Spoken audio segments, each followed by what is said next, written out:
बिस्मिल्लाहिर्रहमानिर्रहीम। आज मैं आपको स्ट्रॉबेरी शेक की रेसिपी बता रही हूँ। स्ट्रॉबेरी देखिए आजकल आए हुए हैं, तो मेरा ब्रेकफास्ट यही होता है, तो आप भी इसी से ब्रेकफास्ट करें।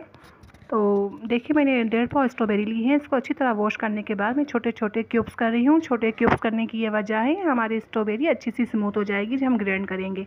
क्यूब्स करने के बाद मैं थोड़ा सा दूध डाल के ग्राइंड करूँगी। थोड़ा दूध डालने की भी यही वजह है, हमने ज़्यादा दूध भर के डाल दिया ना हमारी स्ट्रॉबेरी अच्छी नहीं पीसेगी, तो थोड़े दूध में इसको कंट्रोल करना है। ये पीस चुकी है, थोड़े से दूध में बहुत स्मूथ सी करनी है हमें, हो चुकी है। बाकी दूध डाल के हम इसे ग्राइंड करेंगे। और चीनी आपकी जितनी मर्ज़ी आप पी सकते हैं। मैंने 6 टेबल स्पून मैंने आधा किलो दूध में चीनी डाली है। ये हमारा स्ट्रॉबेरी शेक बनके बहुत उम्दा, बहुत लाजवाब तैयार है। ठीक है, ये हमारे तैयार हो गए स्ट्रॉबेरी शेक। हम एक टिप्स बताते हैं जिनके अक्सर है ना स्ट्रॉबेरी शेक फट जाते हैं।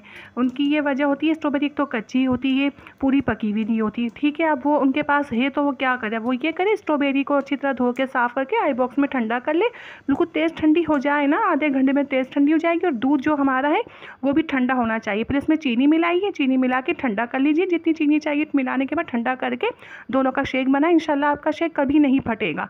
ठीक है, एक टिप्स ये हो के एक और टिप्स बताते हैं। आप जो भी जूस बना रहे हैं, जो भी शेक बना रहे हैं ना, उसके लिए ये करना है, आप दूध पका रहे हैं ना, दूध बॉयल कर रहे हैं, दूध में बॉयल आ जाए उसको लो फ्लेम में 20 मिनट पकाएं। बहुत अच्छा खुशबूदार दूध तैयार हो जाएगा। आप जो भी शेक बना रहे हैं बहुत VIP शेक बनेगा। हम आपसे ज़्यादा चाहते हैं। अल्लाह हाफिज़।